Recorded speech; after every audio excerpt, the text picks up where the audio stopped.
2 Samuel chapter 10. David defeats the Ammonites. In the course of time, the king of the Ammonites died, and his son Hanun succeeded him as king.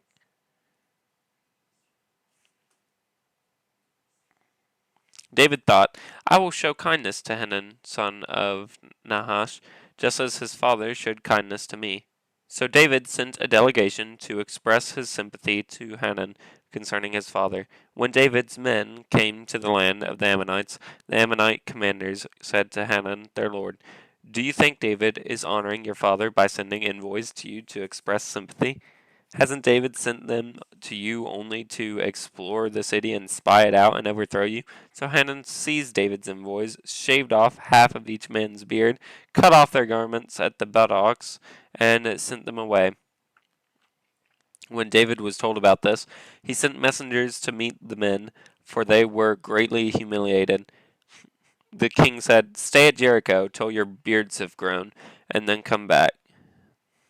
When the Ammonites realized that they had become obnoxious to David, they hired 20,000 Aramean foot soldiers from Beth Rehob and Zobah, as well as the king of Maacah with 1,000 men, and also 12,000 men from Tob.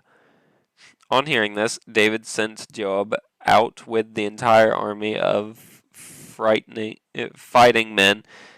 The Ammonites came out and drew up in battle formation at the entrance of their city gate, while the Arameans of Zobah and Rehob and the men of Tob and Maacah were by themselves in the open country. Joab saw that there were battle lines in front of him and behind him, so he selected some of the best troops in Israel and deployed them against the Arameans. He put the rest of the men under the command of Abishai, his brother, and deployed them against the Ammonites.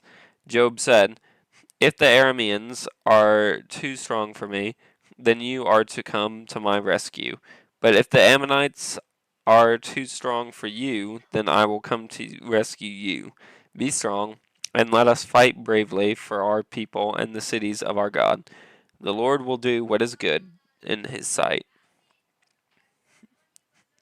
Then Joab and the troops with him advanced to fight the Arameans, and they fled before him. When the Ammonites realized that the Arameans were fleeing, they fled before Abishai and went inside the city. So Joab returned from fighting the Ammonites and came to Jerusalem. After the Arameans saw that they had been routed by Israel, they regrouped. Hadadezer had Arameans brought from beyond the Euphrates River. They went to Helam with Shobach, the commander of Hadadzer's army, leading them. When David was told of this, he gathered all Israel, crossed the Jordan, and went to Helam. The Arameans formed their battle lines to meet David and fought against him, but they fled before Israel.